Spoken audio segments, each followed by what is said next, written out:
우리 성가대 감사합니다. 오늘 우리 반주자님이 오늘서 주의자님이 반주까지 해주셨는데 감사합니다.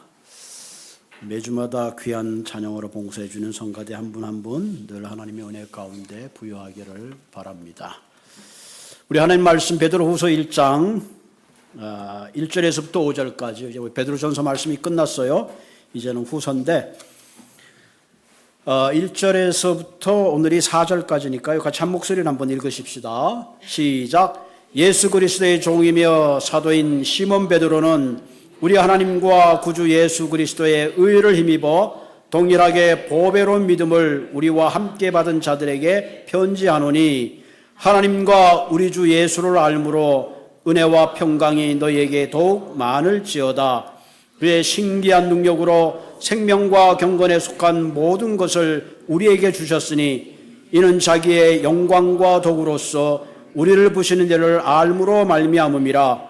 이로써 그 보배롭고 지극히 큰 약속을 우리에게 주사 이 약속으로 말미암아 너희가 정욕 때문에 세상에서 썩어질 것을 피하여 신성한 성품에 참여하는 자가 되게 하려 하셨느니라. 아멘. 이렇게 한 목소리로 성경 읽기가 좋긴 좋은데 하도 안 읽어서 입이 잘 안 돌아가는 것 같아. 방언하는 것 같아. 말만 믿느라 그러면 말이 뭐냐 방언이 되는 것 같아. 오늘 설교 제목이 더 깊은 축복으로 나가자, 그런 말씀으로 나누려고 합니다. 여러분, 인생을 가장 행복하게 살기 위해서 꼭 필요한 단어가 있는데요. 그 단어 중에 하나가 관계라는 단어입니다. 관계. 어떤 관계를 가지고 살아가느냐 따라서 우리의 삶이 행복해지기도 하고 불행해지기도 합니다. 가족과의 관계, 친구와의 관계, 이웃과의 관계, 사회에서의 관계, 작가는 부부와의 관계. 그죠? 관계를 잘해야지 그 사람이 행복하고 주위의 모든 분들이 행복한 삶을 살아갈 수가 있습니다. 그런 의미에서 우리가 어떤 관계를 맺고 이때까지 살아왔는가 우리가 한번 생각해 볼 필요가 있죠. 인사가 만사라 그랬죠. 한국의 뉴스 보니까 인사를 잘못해서 굉장히 어렵던데 관계가 사실은 만사입니다. 가만히 생각하면 목회도 관계예요. 목사가 교인들과 관계를 잘해야지 설교가 은혜가 되는데 관계를 못하면 니나 잘해라 그러고 앉아있을 수밖에 없습니다. 그래서 가능한 한 관계가 깨어지지 않게 하는 거, 그게 굉장히 중요합니다. 또 좋은 관계가 한번 깨어지게 되면 그걸 회복하는 게 얼마나 힘든지 몰라요. 그런데 가만 보면 이 깨어진 관계는 회복하려고 노력들을 안 하시는 것 같아. 에이, 안 보면 되지. 그러는 게 아니라 서로 좋은 관계를 이루는 거, 그것이 얼마나 중요한지 몰라요. 결혼식에 참석했던 어머니와 딸이 이렇게 물어보면 엄마, 왜 신부들은 저렇게 하얀 웨딩드레스를 입고 결혼을 해요? 그랬더니 엄마가 그거는 인생에서 가장 행복한 날이기 때문에 하얀 웨딩드레스를 입는 거지. 그렇게 대답을 해줬습니다. 딸이 가만 보니까 신랑을 이렇게 보니까 시커먼 걸 입고 있거든요. 엄마, 왜 저 신랑은 이렇게 시커먼 턱시도를 입고 있어요? 그랬더니 엄마가 한다는 소리가 그것은 신랑이 오늘부터 불행의 시작이라서 그렇다. 뭐 그런 조크가 있다고 합니다. 물론 색깔이 검고 하얀 거에 따라서 인생에 불행해지고 행복해지는 건 아니에요. 중요한 건 관계죠. 아무리 큰 다이아몬드 반지를 받아도 그 관계가 소원하면 사실 별 의미가 없습니다. 그러면서 우리의 신앙생활도 마찬가지예요. 우리가 풍성한 신앙생활, 그걸 하기 위해서는 하나님과의 바른 관계가 필요합니다. 내가 아무리 종교적이고 교리적이고 도덕적으로 살아도 우리가 하나님과의 바른 관계를 맺지 못하면 사실 소용이 없습니다. 구원은 바로 예수 그리스도를 통해서 하나님과 나와 소원했던 관계, 깨어진 관계가 회복되는 것, 그것을 우리는 구원이라 그렇게 말하죠. 그런 의미에서 신앙생활의 믿음의 여정이라는 것은 깨어졌던 하나님과의 관계가 예수 그리스도로 관계와 회복되었다면 이제는 그거로 끝나는 것이 아니라 우리가 좀 더 하나님과의 깊고 친밀한 관계 속에 들어가는 거죠. 우리가 하나님과 친밀하고 깊은 관계 속에 들어가면 들어갈수록 우리가 하나님의 뜻을 깨닫게 되고 하나님을 사랑하게 되고 그분에게 순종하게 되고 헌신하게 되는 것입니다. 그런 의미에서 우리는 이 시간에 다시 한번 나의 신앙생활이 하나님과 깊은 관계 속에 있는가, 아니면 그저 종교적이고 피상적인 그런 관계 속에 있는가 하는 것을 우리가 한번 생각해 볼 필요가 있습니다. 특별히 오늘 본문은 베드로 후서 서론적인 부분입니다. 우리가 베드로 전서에서는 베드로가 그 많은 크리스찬들, 흩어졌던 크리스찬들이 핍박과 환난 가운데 믿음에 승리할 것을 이야기했다면, 베드로 후서에서는 우리의 내면적인 존재, 교회 안에서 우리의 믿음을 무너뜨리는 이단적이고 어두운 악한 영의 유혹에 대해서 우리가 어떻게 대적하고 이길 수 있는가 하는 내용들을 이야기하고 있습니다. 먼저 본문 1절에 보면 예수 그리스도의 종이며, 둘로스란 뜻이죠. 그리스도에게 종된 베드로가 말하죠. 사도인 시몬 베드로는 하나님께 부름받은 나는 우리 하나님과 구주 예수 그리스도의 의를 힘입어 동일하게, 여기 동일하게 보배로운 믿음을 우리와 함께 받은 자들에게 편지한다. 베드로는 보배로운 믿음 가운데 부르신 동일한 믿음을 갖는 너희들에게 편지한다. 그 수신자들에 대해서 이야기하고 있죠. 이 베드로 전서의 수신자들은 갑바도기아나 아시아나 바두아나 갈라디아에 있는 그런 사람들에게 나그네들에게 편지했다면, 이 베드로 후서는 보배로운 믿음 가운데 선들에게, 그 사람들에게 초점을 맞추어서 편지하고 있습니다. 그 말은 뭐냐면은 너희들이 보배로운 믿음으로 그리스도 안에 들어왔는데, 구원받았는데 이제 너희들이 보배로운 믿음 가운데 서 있는 것이 아니라 하나님과 더 깊은 교제 가운데 나아가야 된다. 너희들이 하나님과 더 깊은 교제 가운데 나아가게 될 때에 하나님께서는 너희들을 위한 부유하고 놀라운 축복이 있는데 그 축복의 주인공이 되기를 간절히 바라노라. 그런 의미로 지금 베드로 후서를 시작하고 있습니다. 본문 2절에 보면 하나님과 우리 주 예수를 알므로, 다시 말하면 예수를 알므로 은혜와 평강이 너에게 더욱 많아지기를 만다. 여기서 더욱 많아진단 말은 우리가 믿음의 더 깊은 교제 가운데 들어가기를 원한다. 우리가 보배로운 믿음을 가지고 있지만 예수 그리스도를 더 알아가면 알아갈수록 그 보배로운 믿음 가운데 주시는 하나님의 은혜와 평강이 여러분의 삶을 드라이브할 것이다. 그 풍성한, 좀 더 차원 높은 그런 영적 관계에 들어갈 수 있다. 그렇게 이야기를 하고 있습니다. 예수를 안다. 예수를 안다는 건 지식인데, 그 당시 지식은 두 가지가 있었습니다. 지식이란 말은 그노시스인데, 이 그노시스란 말은 나중에 이제 영지주의라는 말로 표현이 되지만은 사고적인, 철학적인 그런 지식을 말한다면, 오늘 본문의 예수를 아는 지식은 앱그노시트라. 그래서 이 말은 인격적으로 알아가는 지식을 말합니다. 우리가 사람을 알 때도 피상적으로 알고 깊게 알잖아요. 주위에도 친구가 있으면 그 친구를 깊게 알 수도 있지만, 때로는 어떤 사람들은 우리가 피상적으로 알 때가 있습니다. 이제 미국에 조금 있으면 큰 이제 대선이 있는데, 트럼프와 카멜라, 지난번에 우리가 텔레비 TV 토론을 봤잖아요. 아무래도 검사 출신이라서 트럼프가 한 6번 정도 TV 토론에서 아예 뭐 별거 아니네 했다가 이번에 좀 어려움을 겪었는데, 사실 우리가 트럼프나 카멜라 해리스에 대해서 알고 있는 거는 텔레비에 나오는 거 그냥 피상적으로 알지 사실 자세히 몰라요.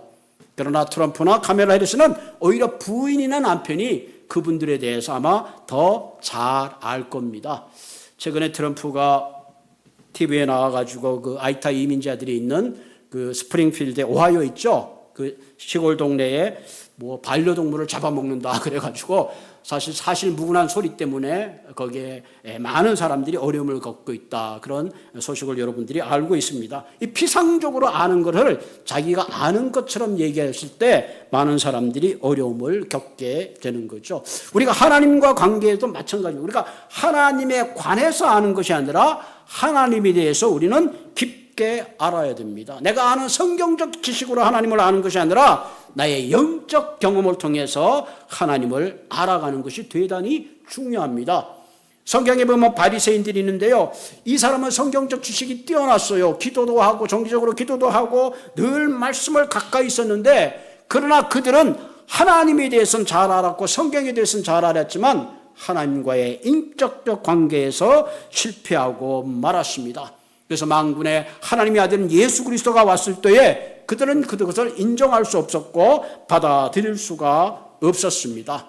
우리가 신앙생활하면서 예수 그리스도를 우리가 인격적으로 알아가면 알아갈수록 그분의 사랑 속에 순종하게 되고 그분의 사랑 가운데 헌신하게 되고 그분의 놀라운 축복 속에 들어가게 되는 거죠.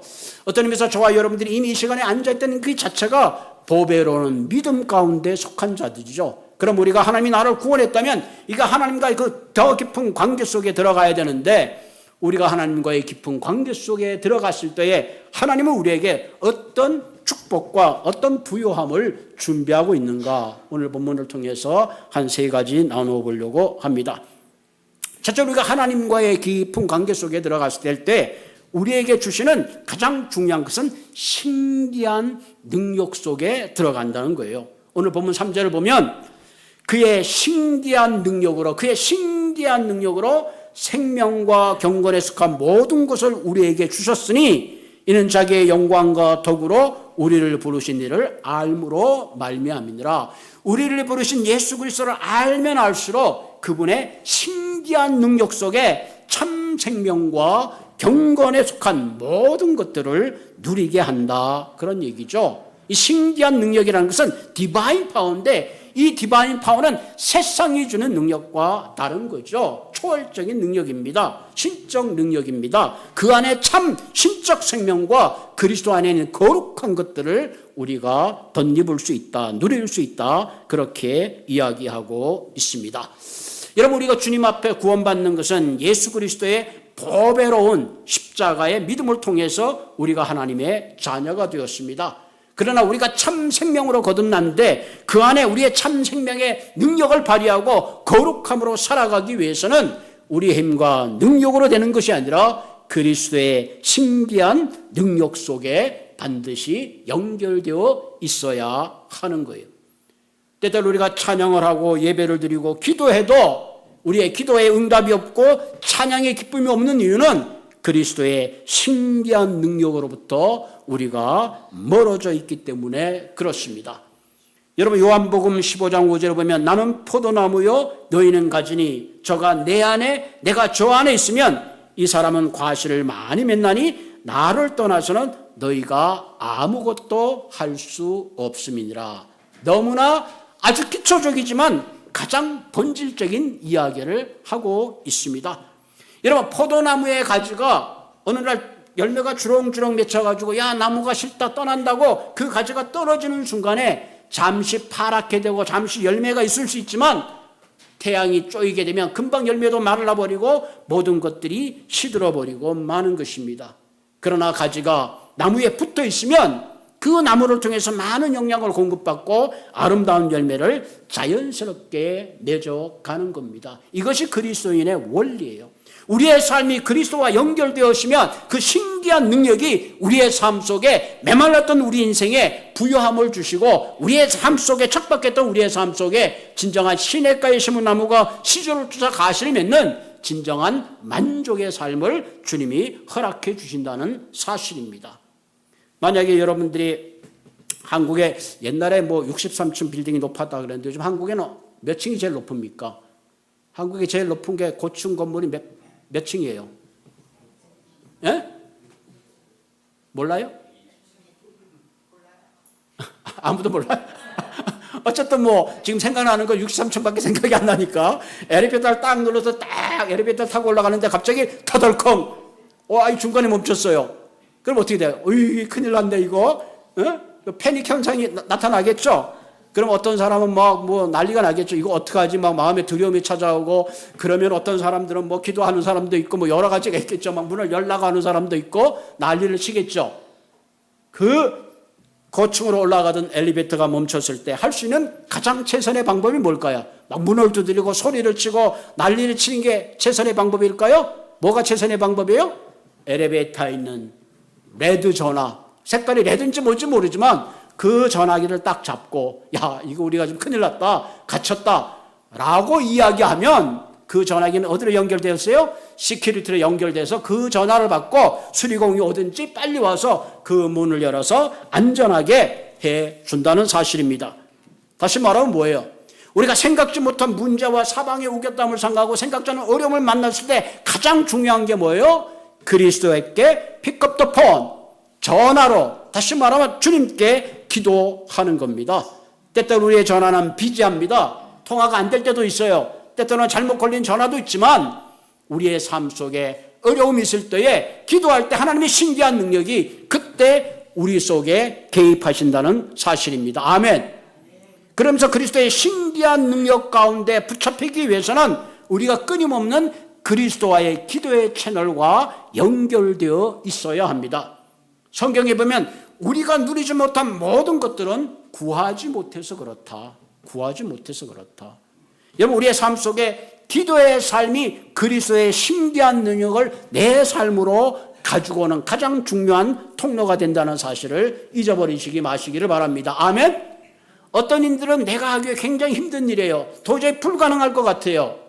그럴 때 기도하는 거예요. 사실 내가 다 할 수 있는데 뭐하러 기도해요?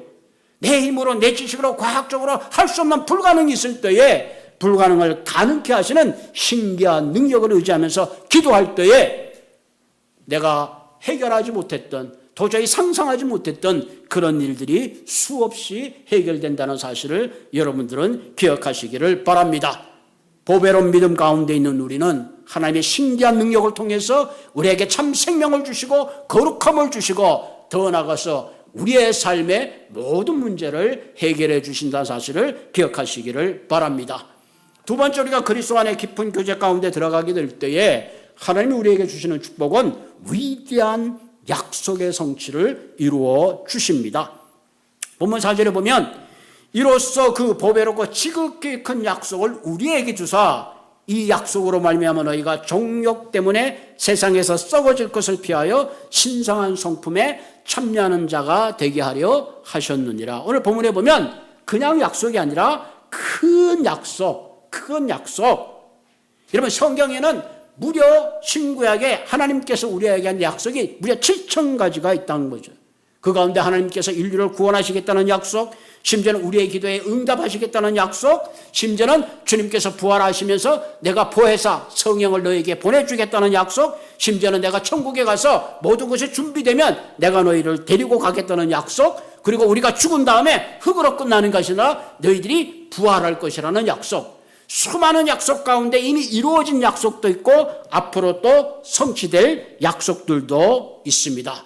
그런데 중요한 것은 하나님이 이처럼 우리에게 모든 약속이 있는데 그 약속이 나의 약속이 되고 나의 성취가 되기 위해서는 그리스도와의 관계 속에 들어와 있어야 합니다. 성경에 수많은 약속이 있지만 내가 주님과의 관계가 없다면 그 약속은 나와 아무런 의미가 없는 거예요. 갑돌이와 갑순이가 서로 약속을 했는데 제3자는 그 약속과 상관이 없는 거예요. 그 약속 속에 들어가기 위해서는 갑돌이와 관계 속에 들어가야 하는 거죠. 그래서 성경에 보면 고린도 후서 1장 20절에 아주 중요한 말씀을 하고 있는데 하나님의 약속은 얼마든지 그리스도 안에서 이해가 되는, 이 말은 뭐야? 하나님의 약속은 그리스도 안에서 반드시 성취된다는 거야. 이해가 되느니 그런즉 그로 말미암아 우리가 아멘하여 하나님께 영광을 돌릴지어다. 아멘. 이 아멘이라는 단어는 내가 그것을 그대로 믿습니다. 다시 말하면 계약의 사인을 하는 거예요. 다시 말하면 하나님이 하신 약속은 그리스도 안에서 성취되는데 그 약속의 성취를 나의 것으로 하기 위해서는 우리가 그 관계 속에 들어가는 것이 필요한데 그것이 뭐야? 아멘. 그것을 그대로 믿습니다. 그렇게 고백하고 우리가 믿음으로 들어가는 겁니다. 여러분, 예수님은 2000년 전에 모든 사람을 위해서 돌아가셨어요. 다시 말하면 그 모든 사람을 돌아가겠다는 모든 사람이 그리스도 예수를 믿고 구주로 영접하면 누구든지 예수의 이름을 묻으면 구원한다는 하나님의 약속 가운데 있어요. 그런데 여전히 믿지 않는 수많은 사람들이 있는 이유는 뭐냐? 그들이 하나님의 약속 가운데 믿음으로 아멘하고 받지 않았기 때문에 그 그리스도의 십자가의 효력이 그들에게 발휘를 할 수가 없는 겁니다. 다시 말하면 하나님의 약속이 나의 약속이 되기 위해서는 우리가 어떻게 해요? 아멘하고 믿음으로 그 약속 속에 들어가셔야 된다는 사실입니다. 아멘? 우리가 기도하고 설교할 때 우리가 아멘 아멘 하잖아요. 뭐 봉사들이 와가지고 억지로 아멘 시키는데 그 아멘이 아니라 하나님이 하신 약속, 이 말씀을 내가 그대로 믿습니다.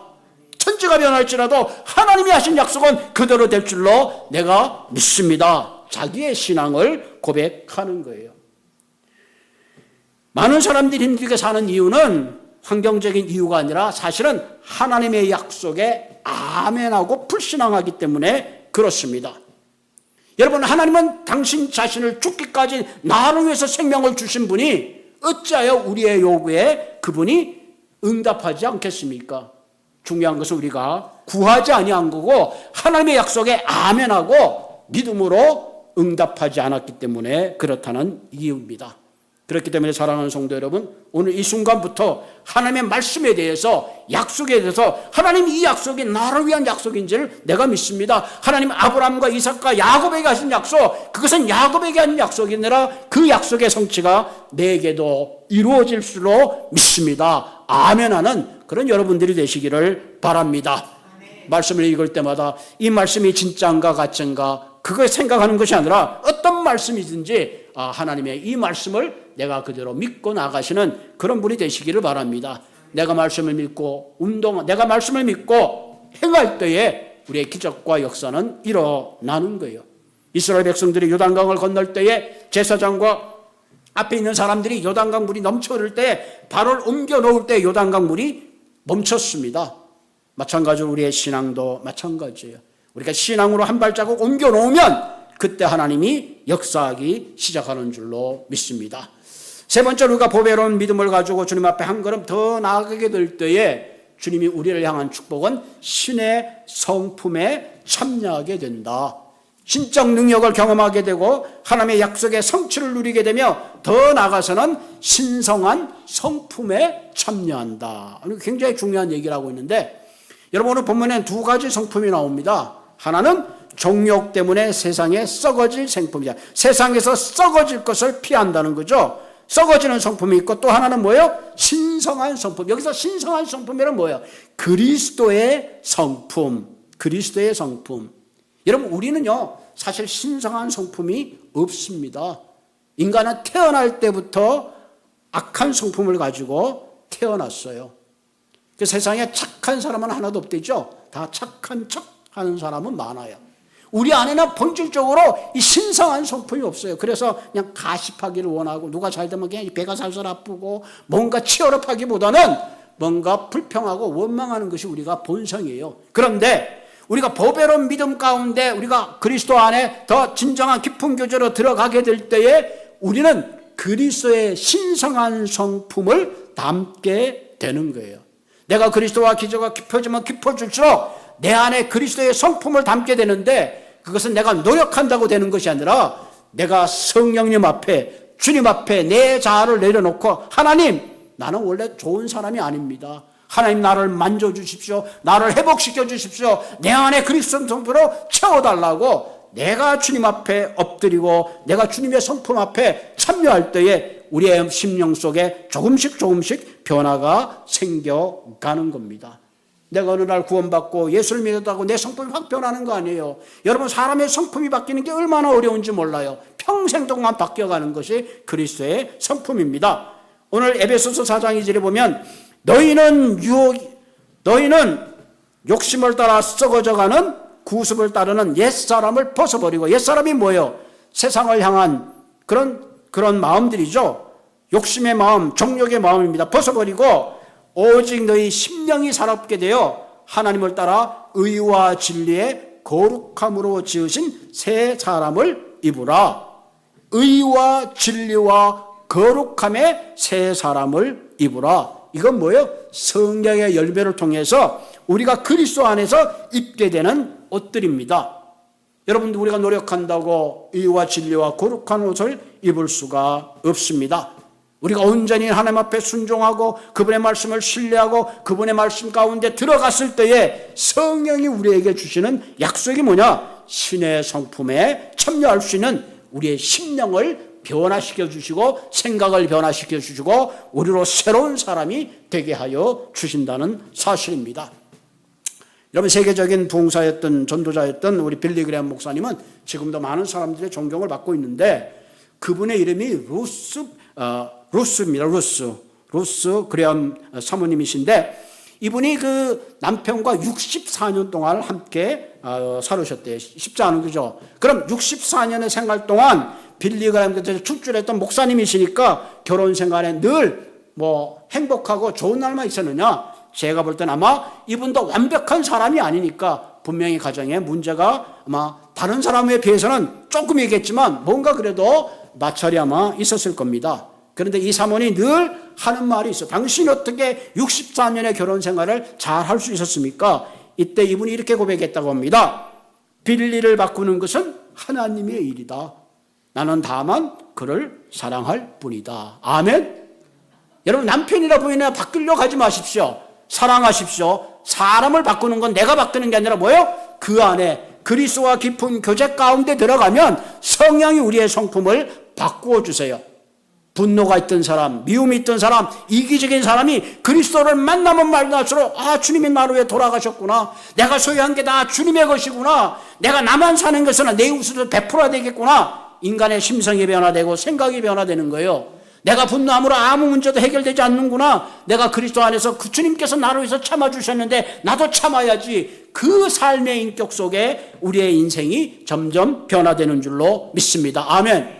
그래서 내가 신앙생활을 할수록 성질이 급한 사람들이 천천히 되게 되고 화를 내던 사람이 덜 내게 되고 나만 생각하고 이기적인 사람이 이타적인 삶으로 변화되고 땅의 것을 추구하던 사람이 하늘의 것을 추구하게 되는 그런 삶으로 변화되는 것을 믿으시기를 바랍니다. 우리가 그리스도 안에 들어올 때에 우리는 그리스도의 신기한 능력을 경험하고 그리스도의 약속의 성취의 주인공이 되고 더 나아가서는 그리스도의 신의 성품에 참여하는 인격적인 변화가 찾아온다는 것을 기억하시기를 바랍니다. 다윗은 이스라엘의 왕이었습니다.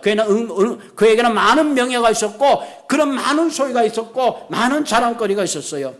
그런데 다윗은 이렇게 고백합니다. 시편 12장 2절에 내가 여호와께 아뢰되 주는 나의 주시오 주밖에 나의 복이 없나이다. 아멘.